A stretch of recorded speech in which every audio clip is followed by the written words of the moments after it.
Hello out there. Once again, I'm Zach. I'm joined by Billy. We Hey, are guys. here answering all your diesel questions. We are with Diesel Care and Performance.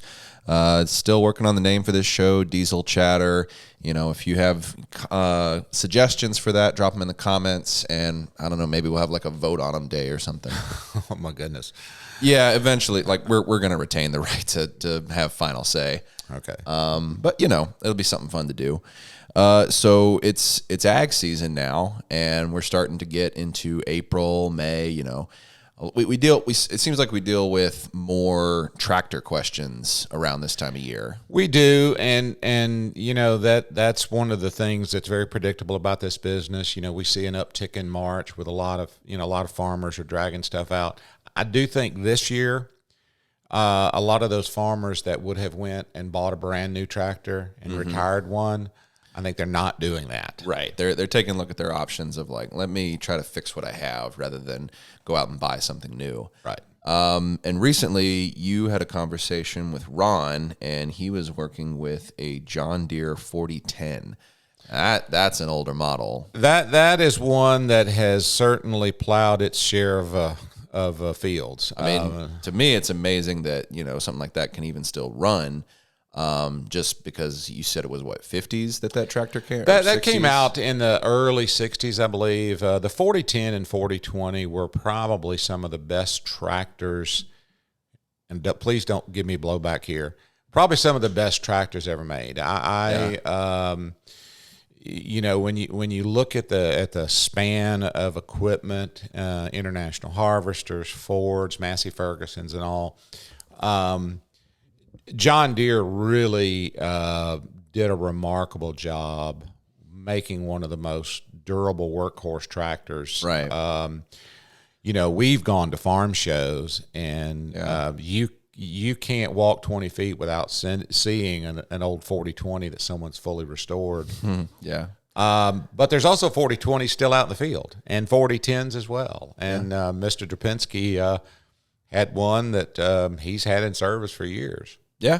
That being said, I mean, while they're still reliable, even 50, 60, 70 years later, there's still sometimes some maintenance that happens. So Ron, he had called in, I guess he had turned the tractor off back in the fall. And when he went to go start it up, you know, a couple of weeks ago, it was not coming on. So He called us with some questions. You, after talking to him, y'all narrowed it down to what sounded like a pump problem. It did sound like a pump problem. I gave him a few things to check, but this is not uncommon when you have a tractor that sits for 4 or 5 months.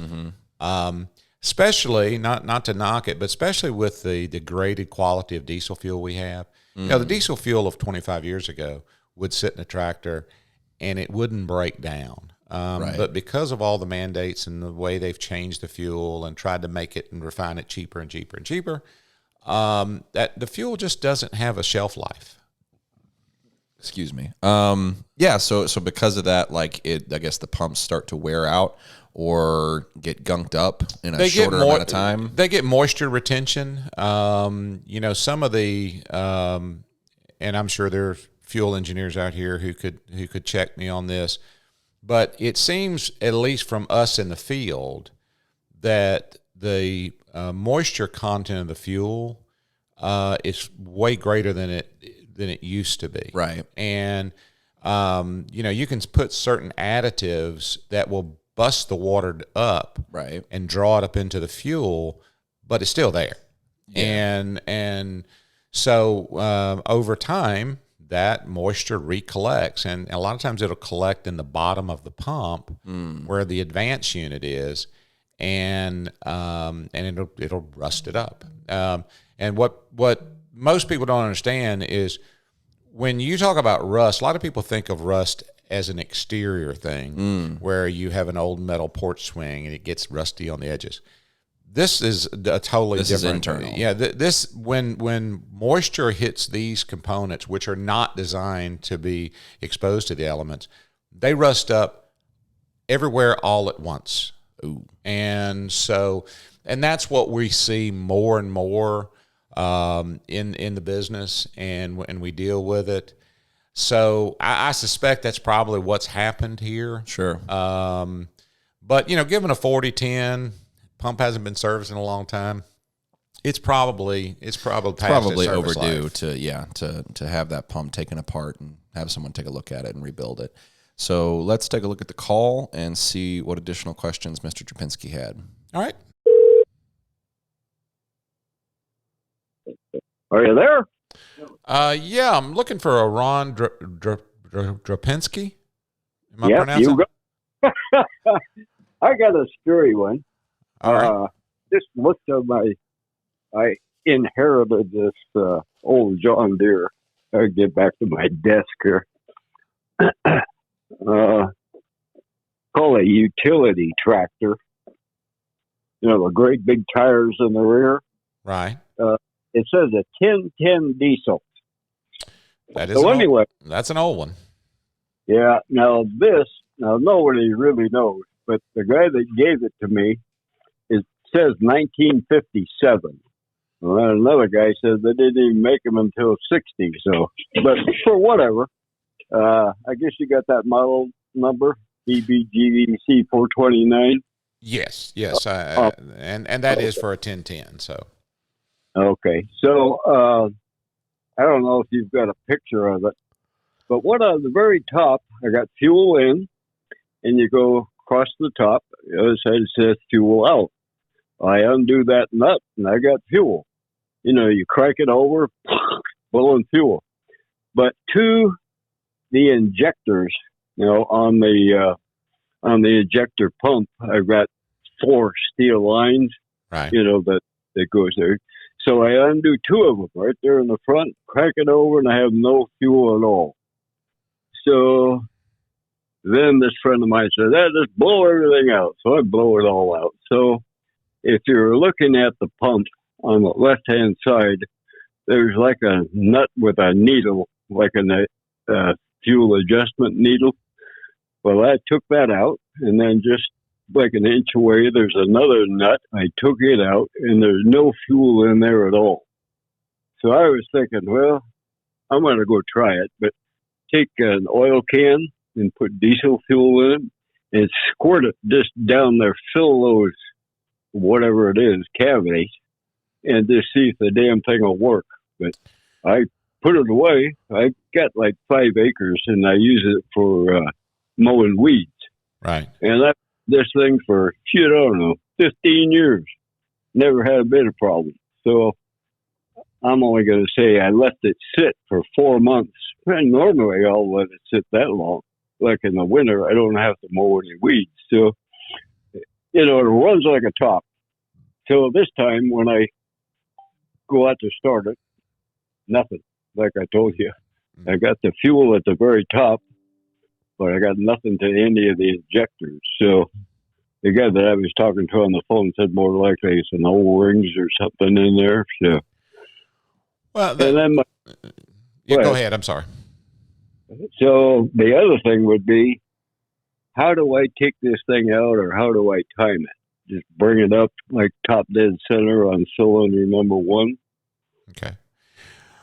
Well, on the DBG style pumps, adjacent near where the name tag is, where you got that DBG from, there's a little rectangular window. Oh, yeah, I saw that with 2 screws.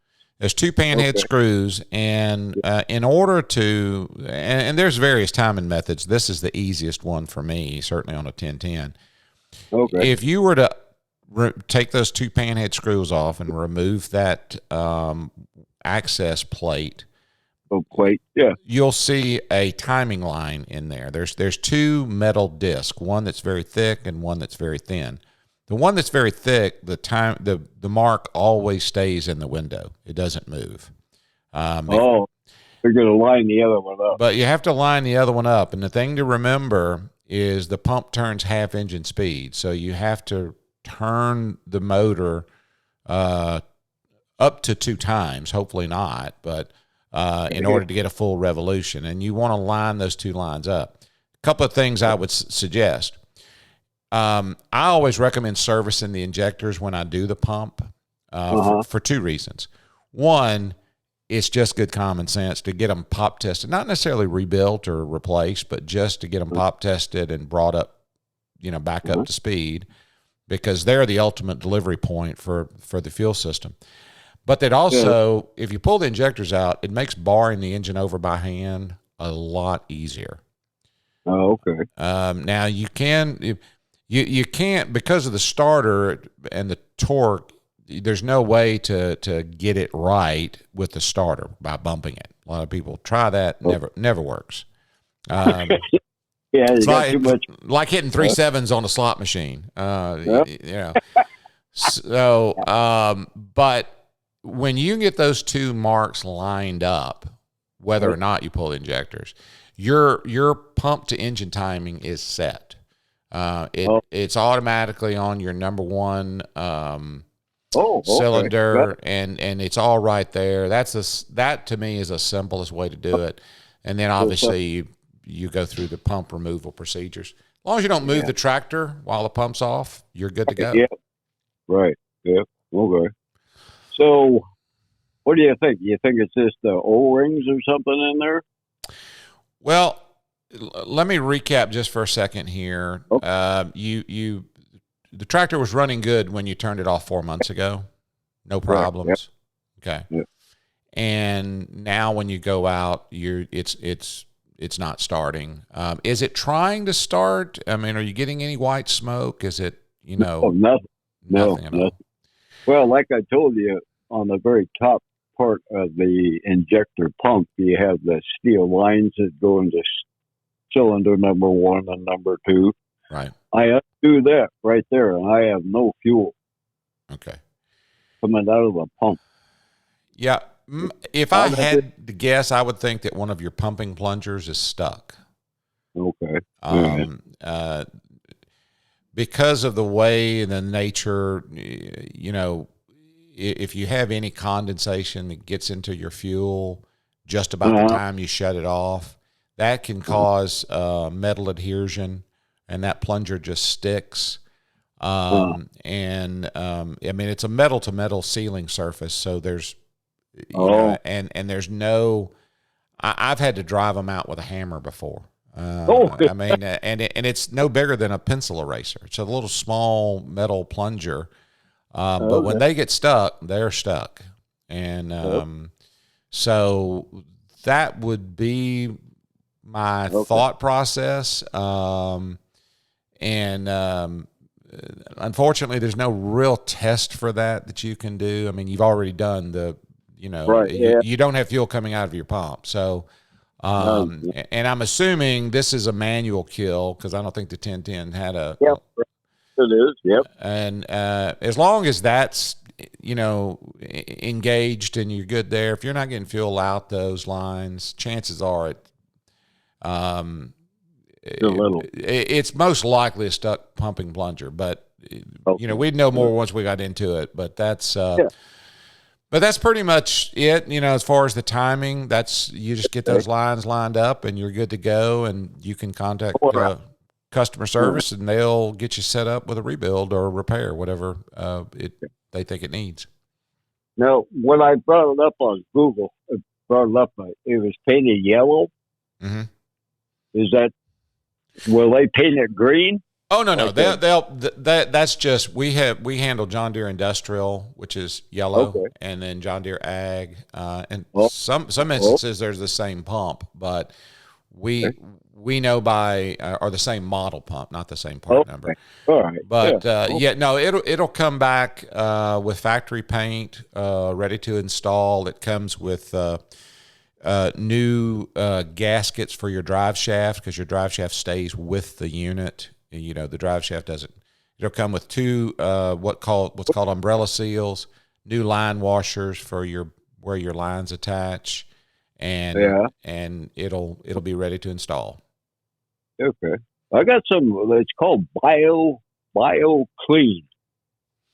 This neighbor of mine, he's got a $1 million motorhome, and he said he had trouble with his diesel fuel. And I guess I don't know what the hell it does, but you're supposed to put like a Well, you do want to be careful if it is in fact a biocide. Now, a biocide is different than a fuel conditioner because a biocide actually is designed to kill algae. Now, the trick there is once you kill algae, you still got to get rid of it. You got to filter it. And if you put biocide in your tank, the first thing's going to happen is your fuel filter is going to get really clogged really fast because live algae will pass through a filter, dead algae will not. And so you would want to do that. I have not had a lot of success with running fuel conditioner to alleviate a stunk pumping plunger, but I can't sit here and say that may not be worth a $10 investment but for me, I would throw out the recommended dosage rates, and I have pulled the fuel filter before and just filled it full of fuel conditioner and spun it over to try to get that big glop into the fuel system. And if there's any way that it's going to free it up, that would probably be the best case scenario. Yeah, I've done everything. Like coming out of a tank, going into the top of injectors. I just changed the fuel filter like a year ago. I just changed it again. And then I blew the lines out. The only thing I haven't blown out is on the top left corner. There's a bleed that comes out and goes back up into the tank. Mm-hmm. You know what I'm talking about? I do, yes. That thing. That's the only thing I haven't tried there. But I go, what the hell? I mean, I went down the injectors where the pipes that come out of the side of the injector, and there's no fuel. So well, all I want to know now, I just line those two damn marks up and send it to you.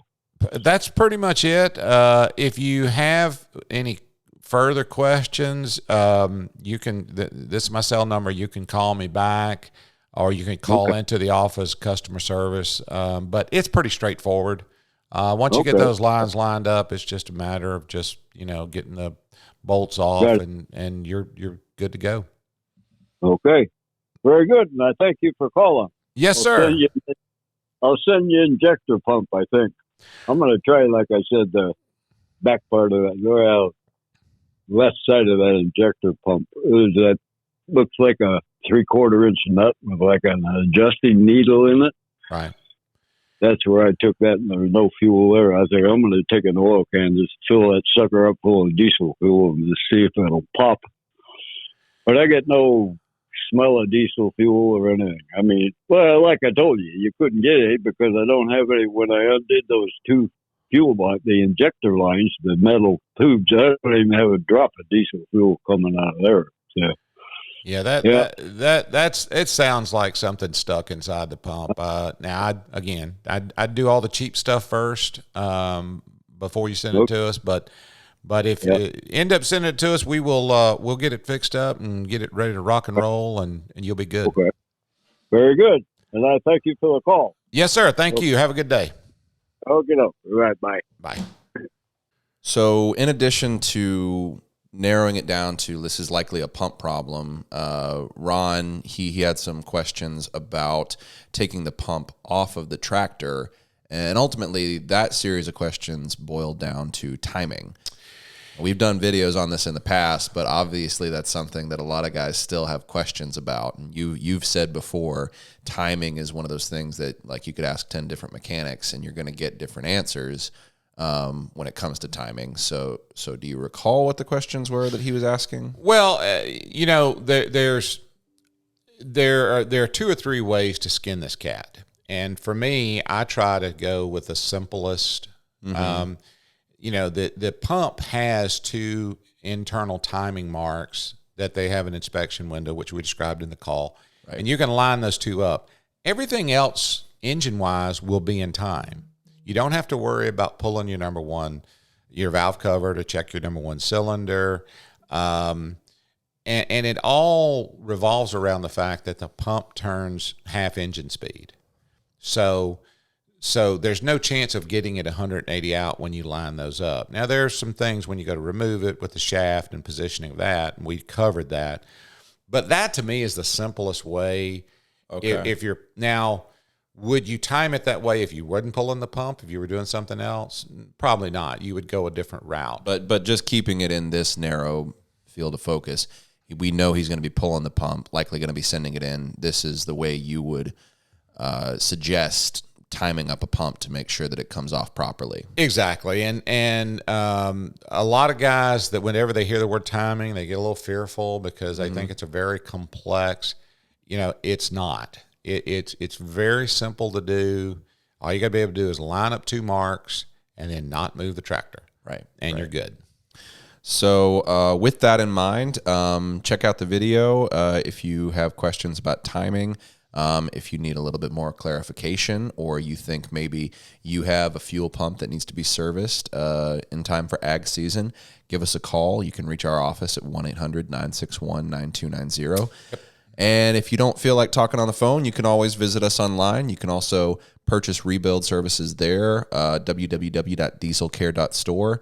We do suggest you call in just because there's so many different tractors with so many different pumps, just so you can make sure that we can give you an accurate quote on a rebuild service.